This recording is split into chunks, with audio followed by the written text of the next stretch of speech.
Появление письменности явилось важной вехой в развитии ингушского языка. Это стало мощным фактором интеграции общества в российское общественно-политическое и культурное пространство. Вопрос создания полноценной письменности – тема первого доклада конференции. Научно-методологическая база для создания ингушской письменности началась после Октябрьской революции.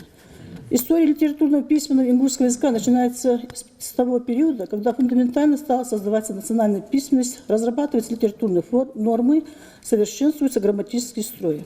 Следовательно, систематическое изучение, унификация алфавита и орфографии, совершенствование литературных норм ингушского языка начинается с 20-х годов 20-го столетия. Алфавит на основе латиницы появился в 1923 году. В том же году вышел и первый выпуск газеты «Сердало». Но письменность у ингушей была и задолго до этого, говорят на конференции. С принятием ислама на Кавказ пришла арабская вязь. Именно об этом рассказывает в своем докладе Абдулмаджид Дударов. Возникло же ингушское письмо на основе арабской графики в связи со значительным распространением религиозных знаний арабского языка, что способствовало началу возникновения литературы в арабском обличии.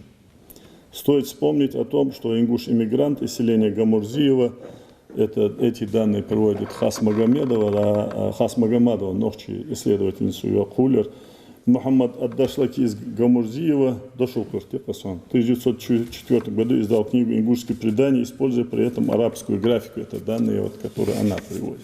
А вместе с тем развивалось и образование. Ингушетия стала первым субъектом Северокавказского края, который составил свой алфавит. У нас была латинская графика, развивалась и школьная сеть. Был образован ингушский педагогический техникум. Образование своей автономии для ингушей, это время создало более благоприятные условия для быстрого развития просветительской деятельности ингушского народа.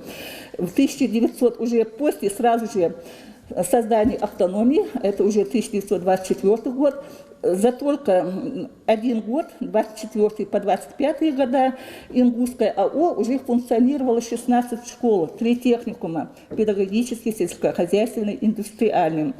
И в 1933 году, это уже через 8 лет, число школ уже достигло цифры 55. Проследить вехи становления и распространения ингушской письменности, обозначить ее роль. Под таким девизом проходит сегодняшняя региональная конференция.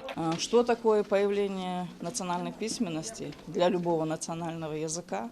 Мы с вами понимаем, это основа основ и начало начал. Именно вот та государственная политика, которую в тот период вела наша страна, тогда Советский Союз, она была направлена на тотальную ликвидацию безграмотности населения, особенно на окраинах нашей страны. И вот это, в принципе, послужило толчком для развития, наверное, всех сторон жизни нашего ингушского общества. Спустя 100 лет после создания письменности Ингушетия приумножает богатство языка, а цикл мероприятий, приуроченных к юбилею со дня создания алфавита и первого выпуска общенациональной газеты «Сердало», продолжится. Тамара Хашагульгова, Асхаб Белакиев, Новости 24.